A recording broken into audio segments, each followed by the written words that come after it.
স্বাগত অন্য পক্ষ অনুষ্ঠানে। নারীর সম-অধিকারের লড়াই আর এর বিভিন্ন দিক নিয়ে আমরা আলোচনা করি।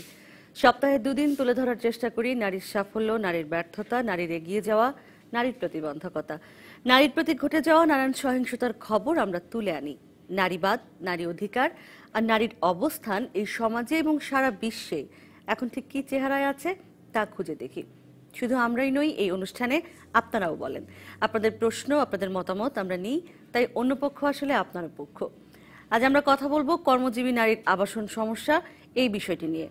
কথা বলতে স্টুডিওতে উপস্থিত আছেন মহিলা বিষয়ক অধিদপ্তরের মহাপরিচালক শাহিন আহমেদ চৌধুরী এবং ফারজানা ববি নাদিরা, মাস্টার ট্রেনার, তৃণমূলের তথ্য জানালা। আপনাদের দুজনকেই অনেক স্বাগত আমাদের এই অনুষ্ঠানে। আমরা নারীদের বিভিন্ন সমস্যা নিয়ে কথা বলি এবং চেষ্টা করি আর কি নারীর যে ক্ষমতায়ন হচ্ছে এবং সেই ক্ষমতায়নের পথে যেতে নারীকে যতগুলো বাধা টপকাতে হয় তার প্রত্যেকটা নিয়ে একটু একটু করে কথা বলতে। নাদিরা, আমি প্রথমে আপনার কাছে আসবো। আপনি কর্মজীবী নারী হোস্টেলে থাকেন, ইতিমধ্যেই থাকেন। মানে আপনার থাকার অভিজ্ঞতাটা যদি প্রথমে একটু বলেন, যে আমরা নারী হোস্টেলে, আমার কিছু বন্ধু বান্ধব আছে বা আমি আমার পেশাগত সূত্রে কাজ করতে গিয়ে যতটা জেনেছি যে এখানে সিট পাওয়াই একটা খুব বড় সমস্যা। আগে আমি শুধুই আপনি যে নীলক্ষেত কর্মজীবী মহিলা হোস্টেলে থাকেন সেখানকার একটু অভিজ্ঞতা শুনবো, তারপরে আমি হয়তো মূল বিষয়টাতে ঢুকবো। আচ্ছা, ধন্যবাদ আপু আপনাকে। আমি প্রথমেই ধন্যবাদ জানাচ্ছি গণপ্রজাতন্ত্রী বাংলাদেশ সরকারের মাননীয় প্রধানমন্ত্রী, তাকে। তিনিও আমাদের নারী, আমরাও তারই পথযাত্রী, এবং আমার পাশে যিনি বসে আছেন তিনিও আমার একজন আইডল। তাকে আমি অনেক, তার কাছ থেকে আমি ইন্সপায়ার হয়ে অনেক কাজে এগিয়েছি। আপু যে প্রশ্নটা করেছেন যে মহিলা যে থাকার ব্যবস্থাটা নিয়ে, আমার এখানে একটি তিক্ত অভিজ্ঞতাই বলবো যে যেহেতু নারী আমরা অনেক বাংলাদেশে হিসাব করতে গেলে এখন দেখা যায় যে মানুষগুলো আছে তাতে অর্ধেক পুরুষ অর্ধেক নারী, এরকম একটি অবস্থা। কর্মজীবী নারীও প্রচুর, যদিও তার কোনো সঠিক পরিসংখ্যান নেই, পাওয়া যায় না, লক্ষ লক্ষ নারী, আর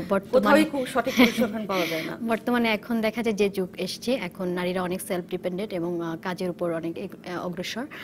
সেই তুলনায় আমাদের আসলে যে থাকার যে ব্যবস্থাটা, আগে যারা আমরা পাবলিক ইউনিভার্সিটি বা যেখানেই থাকি না কেন পড়াশোনার প্রতিষ্ঠানের হলে থাকতাম, তারপর পরই দেখা যায় যে আমাদের হল ব্যবস্থা শেষ হয়ে যায়, এরপরে আমাদের থাকার একটা অন্য জায়গায় ব্যবস্থা নিতে হয়। সেই তুলনায় দেখা যায় ঢাকার শহর যদি আমরা বলি যে থাকার ব্যবস্থাটা খুবই এক্সপেন্সিভ, মানে অনেক বাইরে থাকতে গেলে আমাদের একটি রুম 10,000 5,000 টাকা বা জায়গা অনুযায়ী ডিপেন্ড করে যে আমাদের কত টাকায় ভাড়ায় থাকবো। এখন দেখা যায় আমরা যদি স্যালারি পাই 10,000 টাকা, সেখানে যদি আমাকে 5,000 টাকাই স্যালারিতে অন্য হ্যাঁ তখন আবার খাবার দাবার সবকিছু বিষয় মিলিয়ে কিন্তু আমার অনেক টাকা ব্যয় হয়ে যায়, যাতে আমি নিজে চলবো না বাসায় দিব, এরকম একটা পরিস্থিতি এসে যায়। সেই তুলনায় দেখা যায় গভর্নমেন্ট যে ব্যবস্থাটা রেখেছে সেটি অত্যন্ত আমাদের জন্য ভালো এবং অনেক নিরাপদ। আজকে আমি যে হোস্টেলে আছি সেটা হচ্ছে নীলক্ষেত কর্মজীবী মহিলা হোস্টেল। আমার মনে হয় এই জায়গাটা অনেক একটা ভাইটাল পয়েন্টের জায়গা, কারণ এখান থেকে সব জায়গায় মুভিং অনেক সহজ এবং অপ্রতুল। হ্যাঁ, অপ্রতুল। ভালো দিক তো আমরা জানি, কর্মজীবী নারী হোস্টেল যেগুলো সরকারি আছে সেগুলো তো খুবই ভালো দিক আছে সেগুলোর, কিন্তু অপ্রতুলতা তো একটা খুব বড় সমস্যা। যেমন আমরা ওখানে প্রায় 500 প্লাস মেয়েরা থাকি, কিন্তু একটা হচ্ছে 5 তলা ভবন আর একটা হচ্ছে 10 তলা ভবন। এখন এখানে যদি আরো কিছু মানে আরেকটা ভবন বা আরো 2-1টা ভবন যদি বাড়ানো হয়, মানে আমি জাস্ট নীলক্ষেত বলছি না, আরো যেখানে যেখানে আছে সব জায়গায় যদি আরো ভবন বাড়ানো হয়, মেয়েরা থাকার জন্য আরো অনেক সুযোগ হবে। হ্যাঁ, হয়তো মানে গভর্নমেন্ট সেই পরিস্থিতি হয়তো আছে যে সেই লক্ষ্যে যে বোধ হয় বাড়াবে। তো আমি চাচ্ছি যে আরো এখানে যদি ভবন আসে আমাদের জন্য আরো সেটা নিশ্চয়ই। মানে আমি আপনার কাছ থেকে শুধুই কর্মজীবীর অভিজ্ঞতাটা নয়, আমি আসলে পুরো আবাসন সমস্যাটা সম্পর্কেই, মেয়েদের আবাসন সমস্যাটা সম্পর্কেই জানবো। তবে তার আগে শাহিন আহমেদ চৌধুরী, আপনার কাছে আমি একটু ফিরবো। এই যে আমরা বলছি যে লক্ষ লক্ষ নারী কর্মজীবী এবং তাদের কোনো পরিসংখ্যান নেই, ঢাকায় মাত্র 3টি সরকারি কর্মজীবী হোস্টেল রয়েছে এবং সারা দেশে 7টি। একটু আগে আপনি আমাকে বলছিলেন সারা দেশে 7টি গার্মেন্টস কর্মীদের জন্য আলাদা করে আপনারা তৈরি করছেন। এখন না, হয়ে আবাসন হয়ে গেছে। আবাসন সমস্যাটা আমার নিজেরই মনে পড়ে, আমি যখন গ্রাম থেকে প্রথম ঢাকায় আসি, বিশ্ববিদ্যালয়ে ভর্তি হব, সেই সময় থেকে আমি আবাসন সমস্যাটা দেখি এবং বেশ কিছু সামাজিক সমস্যাও কিন্তু তৈরি হয়। মেয়েরা কোথায় থাকবে, কিভাবে থাকবে, বাসা ভাড়া দিতে চান না অনেকে। এই প্রবলেমগুলো ছেলেদেরও হয়, ব্যাচেলার ছেলেদের ক্ষেত্রেও হয়, কিন্তু মেয়েদের ক্ষেত্রে একটু ভিন্ন মাত্রা যোগ করে সেই মানে সেই সমস্যাটা। সরকারি কর্মকর্তা হিসেবে আপনার যদি কিছু বলার থাকে যে আপনারা কি করছেন এই আবাসন সমস্যাটার সমাধানে। ধন্যবাদ আপনাকে এবং নাদিরাকে। আসলে আবাসন সমস্যা তো আছেই, কারণ এটা হলো যেটা নিয়ে আজকে আমরা এখানে কথা বলতে এসেছি, সেটা হলো কর্মজীবী নারীদের আবাসনের ব্যাপারে। কারণ নাদিরা যেটা বলেছে যে ইউনিভার্সিটি থেকে পাশ করে একটা মেয়ে কোথায় যাবে, সেটার জন্য সেটা হলো ডিফারেন্ট ইস্যু। বাট কর্মজীবী মহিলাদের জন্যই আমরা যে হোস্টেলগুলো তৈরি করেছি, নীলক্ষেত আছে, আমার ঢাকায় আছে 3টা, নীলক্ষেত, খিলগাঁও এবং মিরপুরে। এখন নীলক্ষেতের উপরেই হলো আমাদের সবচেয়ে বেশি চাপ, নীলক্ষেতের উপরে। খিলগাঁও আছে এবং মিরপুর আছে। নীলক্ষেতে আমাদের যেটা আছে এখন 513 জনের সুবিধা আছে, এটা আমাদের, আমরা উইদিন শর্ট টাইম আমরা এখানে 10 তলা আরও একটা বিল্ডিং করতে যাচ্ছি হোস্টেলের নীলক্ষেতে। এটা হয়ে যাবে, অলরেডি আমরা এটা পাঠিয়েছি ইয়েতে, মন্ত্রণালয়ে, এটা হয়ে যাবে খুব শীঘ্রই। আর আবাসন সমস্যা এখানে আমাদের একটা জিনিস, যেটা আপনিও প্রথমে বলেছেন যে আপনি নিজেও এসে দেখেছেন, আপনার কিছু বন্ধু বান্ধব আছে এখানে, আসলে চাকরিজীবীদের জন্য অনেক আছে, এবং এর সাথে যারা ইউনিভার্সিটিকে পাশ করেছে, আপনি একটু আগে বলছিলেন যে তারা রিসার্চ করছে বা এখনো কিছু ঢুকে নেই, কিন্তু আমরা এখানে তারা পার্ট টাইম জব কর্মজীবী হিসেবে তাদেরকে ধরা যাচ্ছে না, ধরা যাচ্ছে, আমরা ধরেই নিচ্ছি, বেশিরভাগ ধরেই নিচ্ছি। কি কারণে? কারণ দেখা যাচ্ছে আসলে আমরা এটা ফেস করছি, যারা অরিজিনাল, যেমন আমি দিতে পারছি না, যারা মানে একান্তই চাকরি করছে তাদেরকে দিতে পারছি না। কি কারণে? কারণ এদেরকেও আমাদের সাপোর্ট করতে হচ্ছে, কারণ পার্ট টাইম জব একটা করছে, পার্ট টাইম জবটাকে আমরা জব ধরে নিয়ে তাদেরকে দিচ্ছি। কিন্তু বেসিক্যালি মিরপুরে যেটা আমার এখন ঊর্ধ্বমুখী সম্প্রসারণ হচ্ছে, অলরেডি কাজ শুরু হয়ে গেছে ডিমান্ডের উপরে। কিন্তু নীলক্ষেতটাকে যদি মানে সবাই টার্গেট করে থাকে, কারোর অফিস দেখা গেছে যে মিরপুরের ওই সাইডে, কিন্তু সেও নীলক্ষেতে থাকবে। এটার কারণটা হলো ঢাকায় মানে সেন্ট্রাল পয়েন্টে ওই কর্মজীবী যে আছে, সে আইদার তার হয়তো কোনো ফিউচার প্ল্যান আছে, বিসিএস দিবে বা কোনো রিসার্চ ওরিয়েন্টেড কাজ, বা যেটা ইউনিভার্সিটির সাথে তার একটা যোগাযোগ রাখা। আর সেজন্যই মেনলি তাদের যে যতটুকু আমরা অ্যাসেস করেছি সেটা। আর এছাড়াও আমার আরও ঢাকার বাইরে আরও 4টা হোস্টেল আছে, গাজীপুরে, কালীগঞ্জে আমরা আরেকটা হোস্টেল করছি। আমাদের মাননীয় প্রধানমন্ত্রীর একটা নির্দেশনা আছেন যে প্রতিটা জেলা উপজেলায় আমরা কর্মজীবী মহিলাদের জন্য হোস্টেল নির্মাণ করব, সেটা নিয়ে আমরা কিন্তু এগিয়ে যাচ্ছি। বাই দিস টাইম গার্মেন্টসের জন্য, গার্মেন্টস কর্মীদের জন্য আমরা কিন্তু সাভারে একটা মানে বড় একটা 12তলা বিল্ডিংয়ের এখানে হলো 744 জনের অ্যাকোমোডেশনে আমরা একটা তৈরি করেছি, এবং অলরেডি আমরা এটাতে অপারেশনে চলে গেছি। তো আরেকটা কাজ চলছে না না না না না এটা কাজ না, মানে আমি বলছি পুরো বিষয়টা নিয়ে কাজ চলছে এখন না। এখন আমরা যারা আছে কর্মজীবী, যারা গার্মেন্টস কর্মী আছে, তাদেরকে উঠাচ্ছি। এখন মেইন যেটা ফ্যাক্টর আজকে যেটা আলোচ্য বিষয় আমি জানি, নীলক্ষেতটাই হলো আমাদের মূল, সবারই টার্গেট হলো নীলক্ষেত। এটাকে কমানোর জন্য আমরা আরেকটা যাচ্ছি বড় 10 তলা আরেকটা। না ঠিক নেই, আমি শাহিন আহমেদ চৌধুরী আপনাকে একটু যদি বলি যে ঠিক নীলক্ষেতটাই যে আমি মানে আলোচনার বিষয় আমি তা বলছি না, আমি বলছি যে দেখেন আপনি বললেন যে 513টি আসন হচ্ছে নীলক্ষেতে, একইভাবে আপনার মিরপুরে নওয়াব ফয়জুন্নেসা কর্মজীবী মহিলা হোস্টেলে সেখানে 154টা আসন রয়েছে, 154টা, আর খিলগাঁও বেগম রোকেয়া কর্মজীবী মহিলা হোস্টেলে আছে 210টি।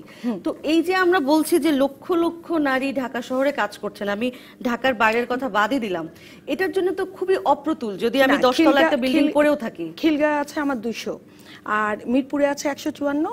এটা আমরা ঊর্ধ্বমুখী সম্প্রসারণে, যেখানে মিরপুরে আরো 374 জন অ্যাকোমোডেশনের ব্যবস্থা, এবং 184 জন আমরা খিলগাঁও। কিন্তু আমি এখানে একটা বলতে চাই, মিরপুর এবং খিলগাঁও এখানে আমাদের ডিমান্ড মানে ওইভাবে যাচ্ছে না, যেতে যাচ্ছে না। ঠিক আছে, মানে আমার প্রশ্ন হচ্ছে যে যদি ডিমান্ড তৈরি হয়ও সেখানে আপনার 200 আর 154 ইত্যাদি ইত্যাদি বা 2-1টা সিট কম বেশি, হ্যাঁ, বা আপনার যদি আপনি 10তলা বিল্ডিং একটা করেনও নীলক্ষেতে, সেখানেও তো আসলে এত লক্ষ লক্ষ নারী যাদের আসলে খুব ভয়ঙ্কর রকমের চাপ আছে থাকার, তাদের জন্য তো খুব অপ্রতুল বিষয়টা। তো সেক্ষেত্রে সরকারের পদক্ষেপ না, সেখানে সরকারের পদক্ষেপ হলো আমরা আরেকটা প্রস্তাবও পাঠিয়েছি, যেখানে আরেকটা জমি আছে আমাদের, এটা আমাদের অফিসের কাছে স্কাটেনে, সেটাও যদি পাশ হয়ে যায় সেখানে আমরা অনেক বড় একটা কর্মজীবী মহিলাদের জন্য হোস্টেল তৈরি করতে পারবো। গভর্নমেন্টের যেটা আছে, আমাদের একটা শর্ট টার্ম ভিশন আছে, লং টার্ম ভিশন আছে, মিড টার্ম আছে এবং লং টার্ম ভিশন আছে। আমি তো আপনাকে প্রথমেই বলেছি যে মানে প্রত্যেকটা জেলা উপজেলা থেকে ঢাকায় আপনারা জানেন যে জমির সংকট আছে, জমি পেলে আমরা অবশ্যই করে দেব। এখানে আমি একটা জিনিস বলতে চাই, গভর্নমেন্ট শুধু করবে যে সেটাও না, এখানে যারা পাবলিক প্রাইভেট সেক্টর যারা আছেন এনজিও তাদেরকেও এগিয়ে আসতে হবে, তা না হলে এই সমস্যা এককভাবে সরকার তো সম্ভব না। সরকার যথেষ্টভাবে এই পর্যন্ত আপনারা যদি দেখেন, মানে বর্তমান সরকারি কথাই আমি বলবো যে অনেক দূর মানে মহিলাদের উন্নয়নের জন্য এটা মানে ভিজিবল একটা জিনিস আমরা দেখতে পাই, যেখানে মহিলারা কর্মক্ষেত্র থেকে শুরু করে আবাসন ব্যবস্থায় মানে চেষ্টা করে যাচ্ছেন এবং সাকসেসফুলও আমরা বলবো। কারণ গার্মেন্টস কর্মীদের জন্য এত বড় একটা ইয়া করা হয়েছে, আরো একটা করা হচ্ছে। নাদিরা, আমি এখন আপনার কাছে ফিরবো। আমি আসলে প্রথমে নীলক্ষেত কর্মজীবী মহিলা হোস্টেলের কথা তুলেছি এই জন্যই যেহেতু এটা পরিচিত একটা জায়গা যারা কাজ করেন তাদের জন্য, কর্মজীবী নারীদের জন্য। আপনি যদি একটু ওভারঅল ঢাকা শহরে আপনি যখন এসেছেন, যখন ছাত্রী ছিলেন, শিক্ষার্থী ছিলেন, তারপরে চাকরিতে ঢুকেছেন, আপনি যদি একটু এই যে মেয়েদের থাকার সমস্যাটা, যেটি আমি প্রথমেই বলেছি যে নারী পুরুষ সবারই সমস্যা আছে, ব্যাচেলার ছেলেদেরও কিন্তু বাড়ি ভাড়া দিতে চায় না, হ্যাঁ, কিন্তু মেয়েদের সমস্যার ধরনটা আরেকটু আলাদা, মেয়েদের জন্য আরো একটু ভীত হয়ে যায় বাড়িওয়ালা যারা বাড়ি ভাড়া দেন। সেই অভিজ্ঞতাগুলো যদি একটু বলেন, আবার কেন হয় এই বিষয়গুলো, এটা কি সামাজিক সমস্যা? আমরা প্রথমেই ধরে নেই যে মানে ধন্যবাদ আপুকে, যে নারী এবং পুরুষ মানে মানধাত্তা আমলের থেকে আমরা জানি যে পুরুষের সব জায়গায় একটু সুযোগ বেশি, মেয়েদের জন্য একটু কম। আমরা সবসময় অনিরাপদ মানে এরকম মনে করে সবাই, এবং আমরা যে একটা নিজেরা কিছু করতে পারবো এই জিনিসটা এখনো অনেকের ধারণা নেই। হ্যাঁ, মেয়েরা যে এখনো কোনো জায়গায় যেতে পারবে বা ভালো ভালো কিছু করতে পারবে, অনেক সেক্টরে অনেক ভালো কর্মকর্তা হতে পারবে, এই ধারণাটা এখনো আমাদের মধ্যে গ্রো করে নাই। যার জন্য দেখা যায় সবাই আমাদেরকে একটু দুর্বল ভাবে এবং আমাদেরকে মনে করে যে না, এদেরকে ভাড়া দিতে পারবো না বা এটা সেটা, বা এরা ভাড়া ক্যারি করতে পারবে না। আমি একটু থামাচ্ছি আপনাকে, একটা ফোন আছে, আমার ফোনটি একটু নিই। জি দর্শক, আপনার নাম বলে আপনি কি জানতে চান বা কি আমাদের সঙ্গে কি শেয়ার করতে চান বলতে পারেন। জি আপা, আমি সাভার থেকে বলছি। আমি আমার একটা অভিজ্ঞতা শেয়ার করতে চাই আর কি। আমার বোন ও ইউনিভার্সিটি শেষ করার পরে মানে খুব ভালো একটা প্রফেশনে যায় আর কি, মানে ইকোনমিক্যালি সে সলভেন্ট হয় আর কি, মানে যে ঢাকা শহরে সার্ভাইভ করার মতো মানে একটা অবস্থান যায় আর কি। তো সে সবসময় প্রিফার করেছে যে একটা হোম এনভায়রনমেন্টে থাকার জন্য আর কি, একটা বাসানে থাকার মানে ইচ্ছা ছিল তার আর কি। তো আমাদের এখানে তো আসলে যেটা হয় যে এই শহরে নিজে একটা মেয়ে বাসানে থাকার মতো মানসিকতা আমরা বিলং করতে পারি না, সাবলেট অ্যাটলিস্ট প্রিফার করার চেষ্টা করে, কিন্তু সে সাবলেটও যেতে পারে না আর কি। কারণ সেখানে দেখা যায় যে ম্যাক্সিমাম ক্ষেত্রে হয় যে মানে ফ্যামিলির সাথে শেয়ার করতে হয়, ফ্যামিলিতে পুরুষ মেম্বার থাকে আর কি, তো নানা রকম ইনসিকিউরিটির ব্যাপার থাকে আর কি।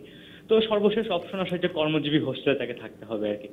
তো এরকম অনেক খোঁজার পরে একটা কর্মজীবী হোস্টেলে সে ওঠে আর কি। কিন্তু সমস্যা যেটা হয় যে মানে সবকিছুর ভেতর দিয়েও না পরিবেশটা কোনোভাবে বা এনভায়রনমেন্টটা কোনোভাবে ডেভেলপ করে না আর কি। আমার মনে হয় সে খুবই বিরক্ত হয়ে যায় আর কি, এবং মানে সে এখন এরকম একটা ঝামেলার ভেতরে আসে আর কি। তো আমাদের এখানে যে একটা বড় অংশ নারী শহরে কাজ করতেছে আর কি, অনেকে ইকোনমিক্যালি সলভেন্ট, অনেকে সলভেন্ট না আর কি, কিন্তু এর উপর ডিপেন্ড, এই কর্মজীবী হোস্টেলের উপর ডিপেন্ড আর কি। সেটার পরিবেশটাকে একটু উন্নত হওয়া প্রয়োজন না, মানে এনভায়রনমেন্টগতভাবে। আপনাকে অনেক ধন্যবাদ, আমি প্রশ্নটি বুঝতে পেরেছি। আমি শাহিন আহমেদ আপনার কাছ থেকে উত্তর নিব, তার আগে নাদিরা আপনার কথা যদি একটু শেষ করেন। আর এই যে যিনি ফোন করলেন তার প্রশ্নের মধ্যে কিন্তু একটা এক ধরনের ভাবনা লুকিয়ে আছে যে নারীরা একা কোনো বাসা নিয়ে থাকবে, এটা ঠিক ভাবাই যায় না, এখনো ভাবা যায় না। আবার অনেক নিরাপত্তার একটা মানে ব্যাপার থেকে যায়, যে ব্যাপারে মানে যে ভয়ের কারণেও অনেকে মানে বাবা মাই হয়তো ছাড়বে না যে একা একটা মেয়ে বা হয়তো কয়েকজন বন্ধু বান্ধব মিলে একটা বাসা নিয়ে থাকবে, সেই ব্যবস্থাটা ঠিক গড়ে ওঠে নাই আমাদের শহরে। কিন্তু যে সমস্ত শহরে বিশ্ববিদ্যালয় আছে, কর্মক্ষেত্র আছে, আমরা দেশের বাইরে মানে পাশের দেশেই দেখি, আমরা ব্যাঙ্গালোরে দেখেছি কত মেয়েরা একা একা মানে হোস্টেলের মতো বানিয়ে ফেলেছে সবাই একসঙ্গে থেকে। তো সেই ব্যবস্থাটা আমরা তৈরি করতে পারলাম না আমাদের দেশে। এটার কারণটা কি, সামাজিক কারণটা কি মনে করেন আপনি? সামাজিক কারণটা হচ্ছে আসলে আমরা এখন যেটা মানে আমার মনে হয় এটা আগামীতে থাকবে না, ধীরে ধীরে চলে যাবে এবং মানুষের মধ্যে সেই ধারণাটা এখন সৃষ্টি হয়ে যাচ্ছে। কারণ দেখা যায় মাননীয় প্রধানমন্ত্রী যে পদক্ষেপগুলো নিয়েছেন নারীদের ক্ষমতায়নের জন্য, নারীরা যে বিভিন্ন পদক্ষেপ নিয়েছেন, তিনি যেভাবে আগাচ্ছেন, আগামীতে 2021 সালের মধ্যে তিনি বলেছেন ডিজিটাল বাংলাদেশ করবেন এবং তার মানে পদচারণা অলরেডি শুরু হয়ে গেছে এবং নারীরাও সেই জায়গায় কম পিছিয়ে মানে কম নেই, অনেক সামনে এগিয়ে গেছে। হ্যাঁ, তো আগামীতে এই ধারণার একদমই থাকবে না। আর আমরা সেই পথেই আছি। আচ্ছা, আমি শুনবো আরো একটু সমস্যার কথা এবং ডিজিটাল বাংলাদেশে মেয়েদের এগিয়ে যাওয়ার কথা। একটা বিরতির সময় পৌঁছে গেছি, বিরতি থেকে ফিরে এসে আমরা উত্তরটাও দেবেন আমাদেরকে শাহিন আহমেদ, যে পরিবেশ নিয়ে যে কথাটি বলছিলেন, যে পরিবেশ কিভাবে ইমপ্রুভ করা যায়, উন্নত করা যায়। আছেন অন্য পক্ষ অনুষ্ঠানে কথা বলছি নারীর আবাসন সমস্যা, এই বিষয়টি নিয়ে ফিরছি বিরতির পর, সঙ্গেই থাকুন।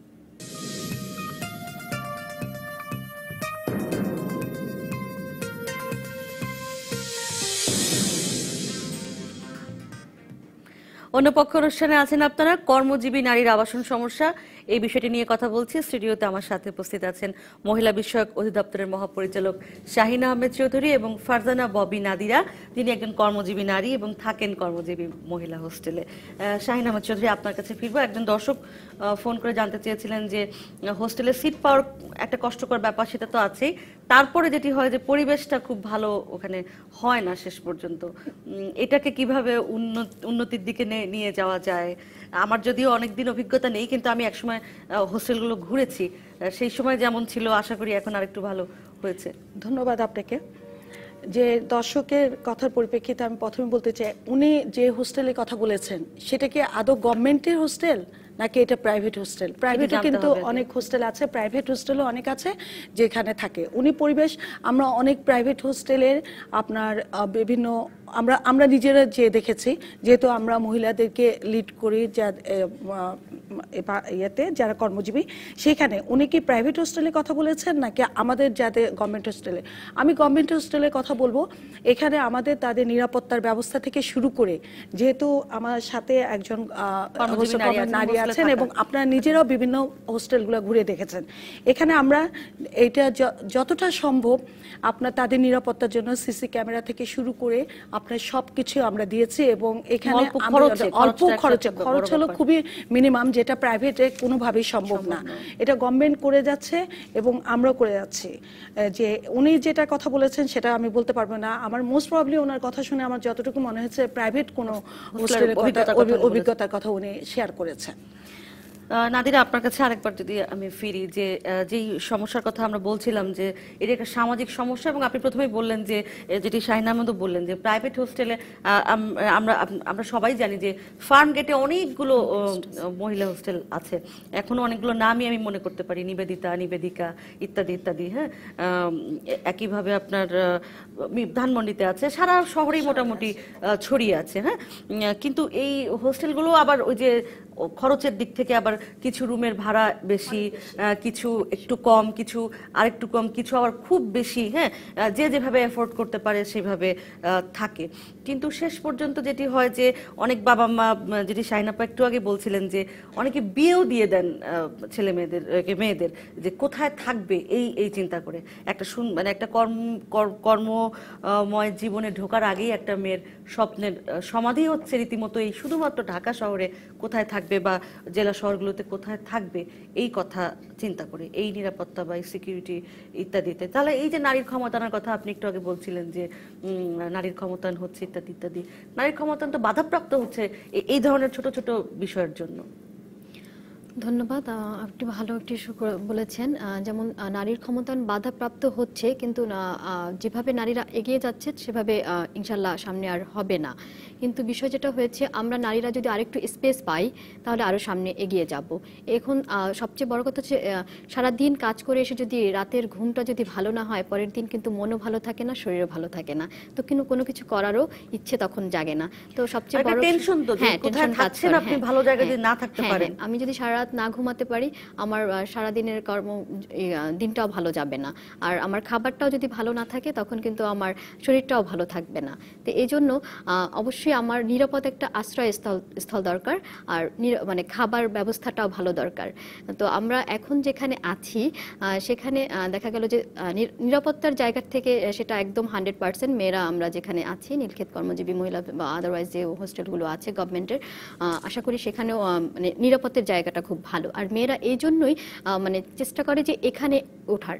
হ্যাঁ, এবং সবচেয়ে বড় কথা বলছিলেন যে সব চাপ গিয়ে পড়ে নীলক্ষেতে আর কি। আর নীলক্ষেত না, আমার কিন্তু যারা এখানে থাকেন তারা তো সবাই কর্মজীবী নারী, তো নিরাপত্তা বলেন, পরিষ্কার পরিচ্ছন্নতার সমস্যা বলেন বা অন্যান্য সমস্যাগুলো বলেন, এগুলো যদি মেয়েরা নিজেরা যারা থাকেন তারা যদি একটু সচেতন হন তাহলে তো এই সমস্যার সমাধান অনেকখানি হয়ে যায়। হ্যাঁ, তা তো অবশ্যই। কারণ দেখা যায় আমরা যারা এই যে 513 জন এখানে থাকি, হ্যাঁ, 513 জন যদি ইন্টিমেসি না থাকতো তাহলে কিন্তু আমরা এখানে থাকতে পারতাম না।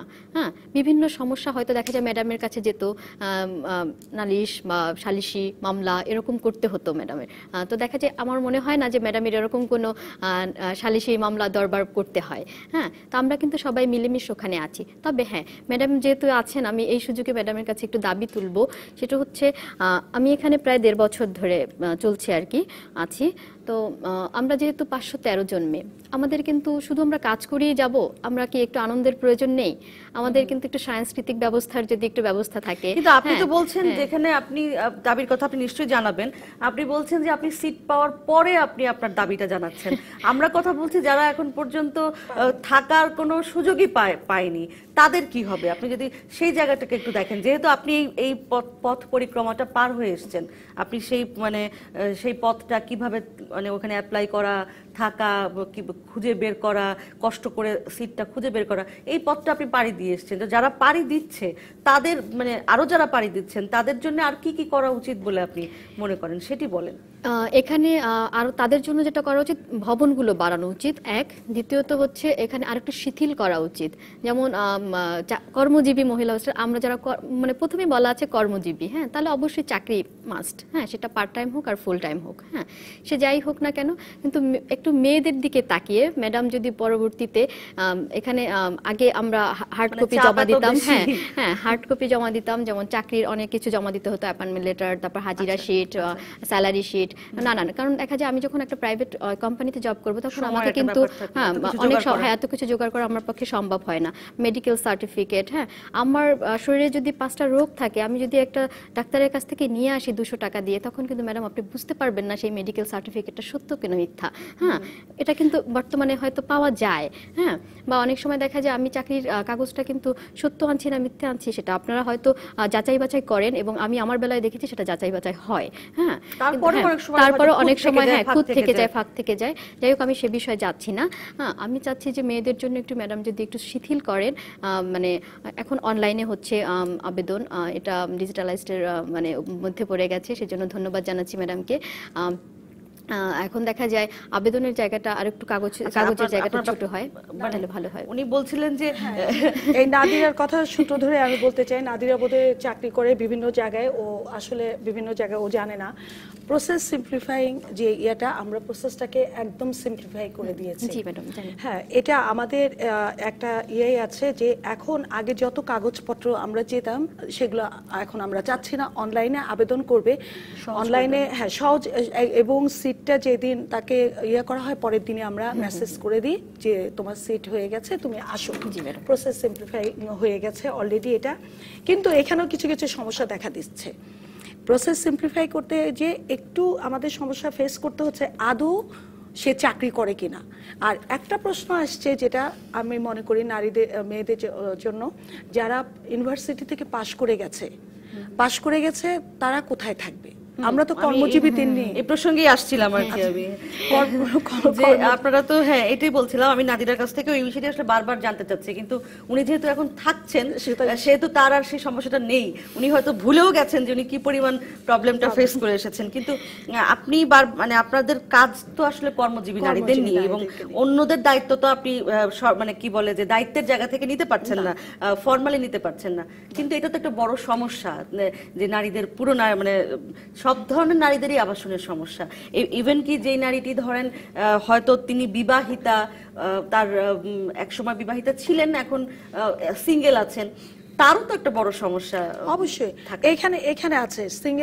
সিঙ্গেল বিবাহিতা নারীদেরকে আমরা অ্যালাউ করি না। বলছি যে ধরেন কর্মজীবী হ্যাঁ, বিবাহিতা আমরা অ্যালাউ করছি, ফর্মালি অ্যালাউ করছি না। যদি ডিভোর্স হয় বা বিধবা হয় তার ইয়ে না থেকে, সেক্ষেত্রে আমরা এটাকে অ্যালাউ করি, আমাদের নীতিমালার ভিতরে আছে। এখানে একটা কথা যেটা আপনি বলতে চেষ্টা করছেন বা বারবার যেটা আসছে, সেটা হলো যে যারা চাকরি করছে না তাদের কি হবে।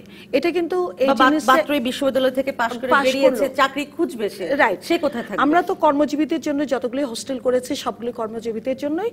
এখন যে কথাটা, এটা একটা নতুন ইস্যু, ডেফিনেটলি এই প্রস্তাবটা যদি আমাদের কাছে আসে, আমরাও এটা নিয়ে অবশ্যই মনে করি যে সরকারও, আমরা যদি প্রপোজালটা করি, অবশ্যই আমরা এটা করতে পারবো, যেহেতু এটা মহিলা বিষয়ক একটা ইস্যু।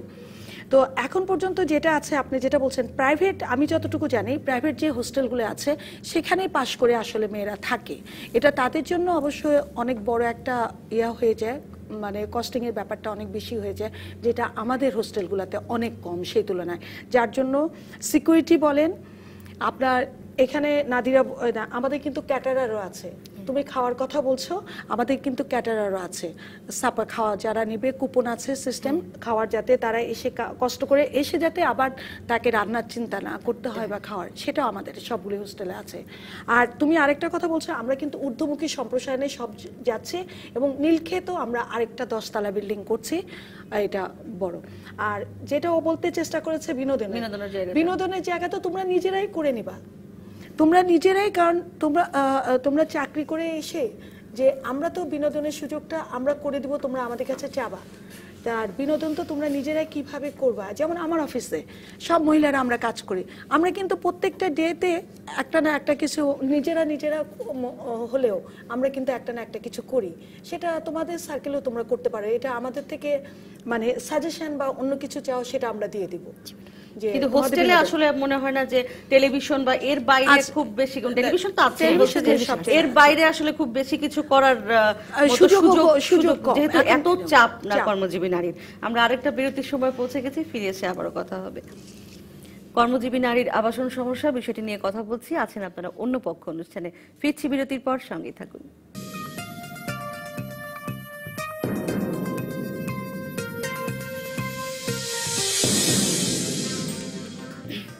অন্য পক্ষ অনুষ্ঠানে আছেন আপনারা, কথা বলছি কর্মজীবী নারীর আবাসন সমস্যা এই বিষয়টি নিয়ে।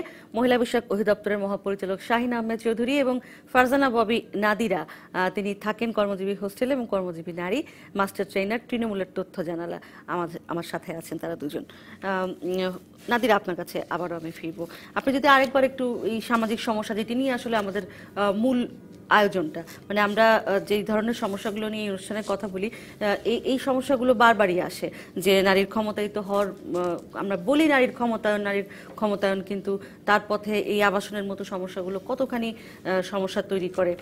সিকিউরিটি সমস্যার কথা আপনি একটু আগে বলছিলেন যে বাসা ভাড়া দিতে চায় না, শাহিন আহমেদও বলছিলেন যে মূলত আমি নিজে যদি বাসা ভাড়া দিতে চাই একটা মেয়েকে বা দুটা মেয়েকে, আমি চিন্তা করবো যে এদের সিকিউরিটি কি হবে বা এদেরকে কিভাবে রাখবো, আর 5 জন আবার কিভাবে দেখবে, এক ধরনের ভীতি, যে ভীতিটা হয়তো ওই নারীটি যদি বিবাহিত হতেন তাহলে আর থাকতো না। তাহলে এই সামাজিক সমস্যাটা আমরা এতদিনে উতরাতে পারলাম না কেন? ধন্যবাদ জানাচ্ছি আবারও। আমি আমার লাইফেরই একটা কথা বলি। আমি যখন প্রথম ঢাকায় আসি তখন দেখা যায় নীলক্ষেত কর্মজীবী মহিলা হোস্টেলের কথা আমি আসলে খুব বেশি ওভাবে করে জানতাম না যে এখানে করে মেয়েদেরকে এরকম থাকা ব্যবস্থা আছে। তো প্রথমেই আমি আমার একটা বান্ধবী লালবাগে থাকে, ও চাকরি করে, মানে তখন দেখা যায় ওর সাথে যোগাযোগ করি যে আমি কোথায় থাকবো না থাকবো। তো বলে যে 2 সপ্তাহ বা 1 সপ্তাহ থেকে আমি হয়তো কোথাও চলে যাবো এরকমের। তো বলো তুই প্রথমে আমার এখানে চলে আয়। তা আমি ওখানে উঠলাম। ওঠার পরে দেখা যায় ঢাকা শহরে ওরকম আত্মীয় স্বজনের বাসায় আমার আগে থেকে প্ল্যান ছিল যে আমি কখনো আমার রিলেটিভদের বাসায় উঠবো না, আমি আমার মতো করে থাকবো। কারণ দেখা যায় ভবিষ্যতে কোনো কথা বলুক সে কথা আমি শুনবো না।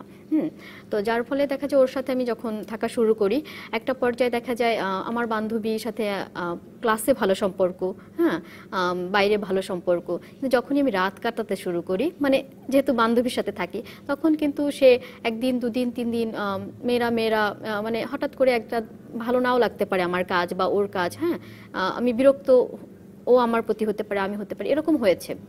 তা একটা পর্যায়ে আমরা কিন্তু আর একসাথে থাকতে পারিনি, আমাকে কিন্তু বাধ্য হয়ে অন্য কোথাও শিফট হতে হয়েছে। যখন শিফট হলেন হতে যাচ্ছেন তখন বিভিন্ন ভাবে আমি অনেককে বলেছি আমি এরকম একটা বাসা চাচ্ছি, আমাকে একটা বাসা এখন খুঁজেই পাচ্ছি না কোনোভাবে। আমি আমার কলিগদের বলছি বিভিন্নভাবে, মানে যার সাথে দেখা হচ্ছে তার সাথেই বলছি। হঠাৎ করে এক সময় আমি একটা বাসার খোঁজ পেলাম, যে এরকম এক জায়গায় উঠতে পারেন, সেটা হচ্ছে ঢাকা কলেজের নায়েমে যে পাওয়া যায়। তার আগে এটা হয়েছে আমি ভাট মসজিদের ওখানে আবার ছিলাম। সেখানে যেটা থেকেছি, এক বান্ধবীর ফ্রেন্ড, মানে ছেলে, সেই ছেলের আর মেয়ে দুজনে একসাথে থাকে, তার সাথে কিন্তু আমার বাসা মানে রুম শেয়ার করে থাকতে হয়েছে। মানে একটা ছেলে লাগবেই। হ্যাঁ, একটা ছেলে লাগবেই। মানে আমরা, মানে আমাদের বাড়িওয়ালা জানতো না যে এই ছেলেটা আমাদের ভাই না। ওরকম করে কিন্তু আমাদের বাধ্য হয়ে থাকতে হয়েছে শুধু ওই ছেলেটাকে নিয়ে। ও 1 রুমে থাকতো, আমরা আর 1 রুমে থাকতাম, একই ফ্ল্যাটে 2টা রুম। একটা মানে বাইরে বাথরুম ছিল। তো এরকম দেখা গেল যে আমাকে প্রায় 2 মাস ওখানে থাকতে হয়েছে। একটা পর্যায়ে পরে আবার আরেক জায়গায় বাসা ভাড়া নিয়েছি, সেখানে 1 মাস থেকেছি। ওই সেই হান্ডি পাতিল সবকিছু নিয়ে আমাকে কিন্তু আবার সেই শিফট হয়েছে। 1 মাস সেই কলিগের বাসায় ছিলাম, একটা রুম ছিল সেখানে। যেহেতু কলিগ ছিল এজন্য আমাকে কোনো কিছু কোশ্চেনের জবাব দিতে হয় নাই। কিন্তু যখন আমি আরেক জায়গায় বাসা ভাড়া নিতে গেলাম, তখন কিন্তু আমাকে অনেক কিছু, তুমি একা মেয়ে, তোমার সাথে কেউ নাই, বা তুমি অবিবাহিত, মানে হাজবেন্ড নাই কেন, বা আদারওয়াইজ অনেক কোশ্চেন, যেগুলো আমার কাছে কিন্তু খুব মানে আত্মসম্মানেও লাগে অনেক সময়, যে আমি একটা মেয়ে, জন্য আমার জন্য এত কোশ্চেন, একটা ছেলে হলে কিন্তু এত কোশ্চেন থাকতো না। তারপরে তাকে এক কথায় আমি হাত পা ধরে বলছি আমাকে একটু থাকার ব্যবস্থা করে দেন, আমি হয়তো চেষ্টা করব অন্য কোথাও, মানে মেয়েদের যে হোস্টেল আছে সেখানে ওঠার, আপাতত আমাকে একটু থাকার ব্যবস্থা করে দেন। তখন দেখা গেল কিন্তু সে আমাকে ওই সিম্পিতি দেখিয়ে একটু থাকতে দিল। কিন্তু তারপরও থাকার ব্যবস্থা থাকলেও আমি রান্না করতে পারবো না, আমি আমার ইচ্ছে মতো চলতে পারবো না, আমাকে এই টাইমে আসতে হবে, আমি ফোনে কথা বলতে পারবো না, নানান আমাকে মানে কন্ডিশন জুড়ে দেওয়া হলো। এটা কিন্তু আসলে আসল চিত্র। আমরা শেষের দিকে চলে এসেছি। শাহিন আহমেদ চৌধুরী, আপনার কাছে আমি আসবো। নাদিরা এতক্ষণ যা বললেন এটি আসলে মনে হয় যে এতক্ষণে আমি আসল চিত্রটা পেলাম, যে আসলে কি ঘটে এই কর্মজীবী নারীদের সাথে। এখন আপনাদের অনেক ধরনের, মানে সরকারি অনেক ধরনের উদ্যোগ আপনারা নিচ্ছেন, কিন্তু তারপরেও যেই বিশাল গ্যাপটা থেকে যাচ্ছে সেটা পূরণ করার জন্য আপনার পরামর্শ কি হতে পারে, বা আপনাদের উদ্যোগ আসলে কি আছে?